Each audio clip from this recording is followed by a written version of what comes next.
The king sprang out of his royal bed sheets. "By my royal whiskers, it is!" he cried. "Oh, that beautiful oobleck! It's mine, all mine!" "I don't like the looks of those blobs, sire," said Bartholomew. "They're coming down now as big as greenish peanuts." "The bigger the better," laughed the king. "Oh, what a day! I'm going to make it a holiday. I want every man, woman, and child in my kingdom to go out and dance in my glorious oobleck." "Out in that stuff?" asked Bartholomew. "Do you really think it's safe, sire?" "Stop asking foolish questions," snapped the king. "Boy, you run up to my royal bell tower. Wake my royal bell ringer. Tell him to ring the royal holiday bell." For a moment, Bartholomew Cubbins didn't move. "Run!" barked the king. Bartholomew ran. Across the sleeping palace, Bartholomew ran. Then up the ladder of the high bell tower he climbed to the bell ringer's little cubbyhole in the belfry.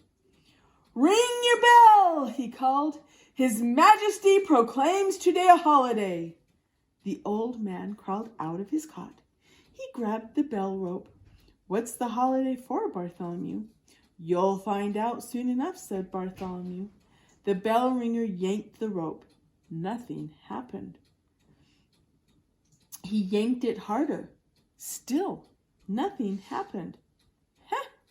"What's wrong with my bell?" he murmured. "I'd better take a look outside." He poked his head out through the little trap door. "Merciful gracious!" he gulped. "What is that all over my bell, like greenish molasses?" "Not only your bell," Bartholomew cried.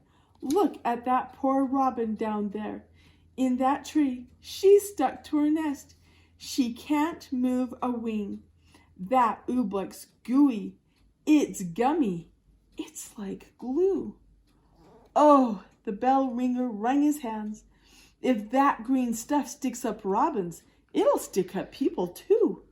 "Someone's got to warn the people," cried Bartholomew. I've got to wake them and warn them to stay inside their houses. "I'll tell the royal trumpeter," he shouted. He turned and slid like lightning down the bell tower ladder. To the trumpeter's tower raced Bartholomew Cubbins, and on up the steps, 4 steps at a time.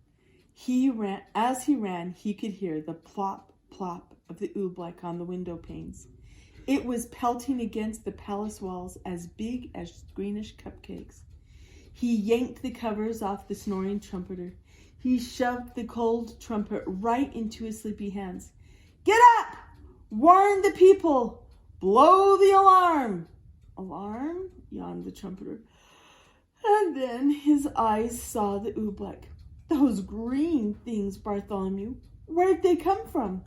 "The king," panted Bartholomew. "His royal magicians made them." The royal trumpeter leapt from his bed.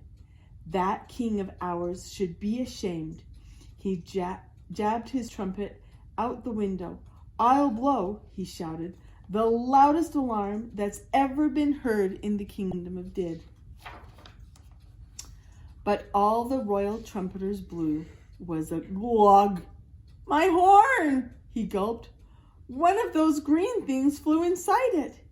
He tried to blow it out. He couldn't blow it out. He tried to shake it out. He couldn't shake it out. "I'll get it somehow," he yelled. "I'll pull it out." "No!" shouted Bartholomew. "Don't you touch it!" The trumpeter's hand was already in it. His fingers grabbed hold of a lump of oobleck. He could feel it squiggle around in his fist like a slippery potato dumpling made of rubber. He pulled with all his might. The oobleck began to stretch. Then, gloing! The oobleck snapped back inside the trumpet. It yanked his arm back with it, right up to the elbow. I can't wiggle a finger, the trumpeter wailed. Oh, Bartholomew, what'll I do? I don't know, and I hate to leave you stuck to your horn, but if you can't warn the people of the kingdom, I've got to find someone who can. Out of the room and down the stairs raced Bartholomew Cubbins. Down to the chamber of the captain of the guards. The captain was humming in front of his mirror, combing the ends of his handsome mustache. Captain, do something! Shouted Bartholomew. Do something? Why? Smiled the captain. What's wrong? Captain, haven't you seen the dreadful oobleck? It's coming down now, as big as greenish baseballs. Oh, that stuff, laughed the captain. What's so dreadful about that, lad? You know, I think it's rather pretty. Captain, pleaded Bartholomew, it's dangerous. Nonsense, snorted the captain. Lad, are you trying to frighten me?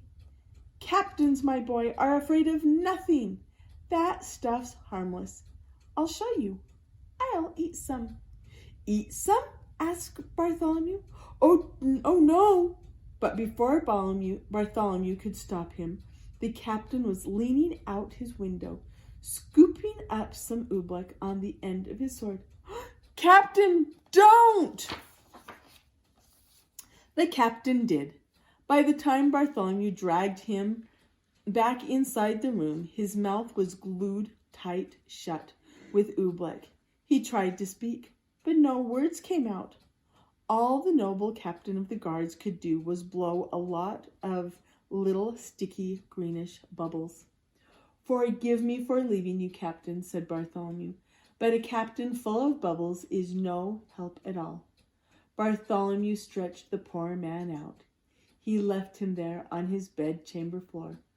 Bartholomew went tearing through the zigzagging palace hallways. I'll get on the king's horse. I'll ride through the country. I'll warn the people of the kingdom myself. He pushed open the door that led out to the royal stables. Bartholomew stopped. He could go no farther. The awful oobleck was plumping down, as big as greenish footballs now. Too late to warn the people of the kingdom. There were farmers in the fields getting stuck to their hoes and plows. Goats were getting stuck to ducks. Geese were getting stuck to cows.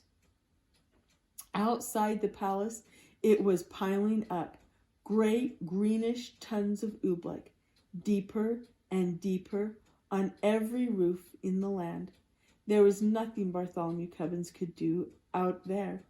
Shaking his head sadly, he stepped back inside.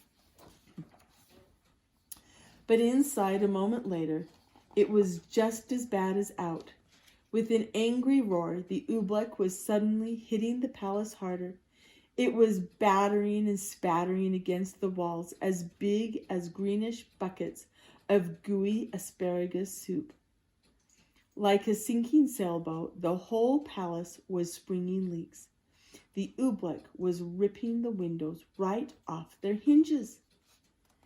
It was dripping through the ceilings. It was rolling down the chimneys. It was coming in everywhere, even through the keyholes. From every bedroom in the palace came howls of lords and ladies, frightened in their nightgowns. They came jumping to their doors. Go back to your beds! Get under your blankets! Bartholomew Cubbins went crying through the halls. But nobody paid the slightest attention. Everyone in the palace started rushing madly about. The royal cook rushed down to the royal kitchen. Bartholomew Cubbins saw him trapped there, stuck to 3 stew pots and a teacup and a cat. The royal laundress rushed outside to save her laundry. Bartholomew saw her stuck tight to the clothesline between 2 woolen stockings and the king's best Sunday blouse. He saw the royal fiddlers. They were stuck to their royal fiddles. Everywhere Bartholomew ran, he saw someone stuck to something. They were stuck up by the dozens. Every last friend he had in the world was flopping and floundering, all hopelessly caught in the goo. Then suddenly, midst the hubbub, Bartholomew gasped, "The king!" Where was the king? He'd forgotten all about him. It was in the throne room that Bartholomew found him. There he sat, old King Darwin, proud and mighty ruler of the kingdom of Did, trembling, shaking, helpless as a baby. His royal crown was stuck to his royal head. The seat of his royal pants was stuck to his royal throne. Oobleck was dripping from his royal eyebrows. It was oozing into his royal ears. "Fetch my magicians, Bartholomew," he commanded. "Make them say some magic words. Make them stop the Oobleck falling." Bartholomew shrugged his shoulders. "I can't fetch them, your majesty. Their cave on Mikatave is buried deep in Oobleck." "Then I must think of some magic words," groaned the king. "Oh, what are those words my magicians say? Shuffle, duffle, muzzle, muff. That's all I can remember, and they don't do any good. The Oobleck keeps falling harder." Bartholomew Cubbins could hold his tongue no longer. "And it's going to keep falling," he shouted, "until your whole great marble palace tumbles down. So don't waste your time saying foolish magic words. You ought to be saying some plain, simple words." "Simple words? What do you mean, boy?" "I mean," said Bartholomew, "that this is all your fault. Now the least you can do is say simple words like, 'I'm sorry.'" No one had ever talked to the king like this before. "What?" he bellowed. "Me? Me say I'm sorry? Kings never say I'm sorry, and I'm the mightiest king in all the world." Bartholomew looked at the king square in the eye. "You may be a mighty king," he said, "but you're sitting in Oobleck up to your chin, and so is everyone else in your land. And if you won't even say you're sorry, you're no sort of a king at all." Bartholomew Cubbins turned his back, and he started for the throne room door. But then Bartholomew heard a great deep sob. The old king was sighing. "Come back, Bartholomew Cubbins. You're right. It's all my fault, and I am sorry. Oh, Bartholomew, I'm awfully, awfully sorry." And the moment the king spoke those words, something happened. Maybe there was something magic in those simple words, "I'm sorry." Maybe there was something magic in those simple words, "It's all my fault." Maybe there was, and maybe there wasn't. But they say that as soon as old King spoke them, the sun began to shine and fight its way through the storm. They say that the falling Oobleck blobs grew smaller and smaller and smaller. They say that all the blue Oobleck that was stuck on all the people and on all the animals of the kingdom of Did just simply, quietly melted away. And then, they say, Bartholomew took the old king by the sleeve and led him up the steps of the high bell tower. He put the bell rope into his majesty's royal hands, and the king himself rang the holiday bell. Then the king proclaimed a brand new national holiday in honor of the 4 perfect things that come down from the sky. The king now knew that those 4 old-fashioned things, the rain, the sunshine, the fog, and the snow, were good enough for any king in all the world, especially for him, old King Derwin of Dill. And that is Bartholomew and the Oobleck by Dr. Seuss. I hope you enjoyed it.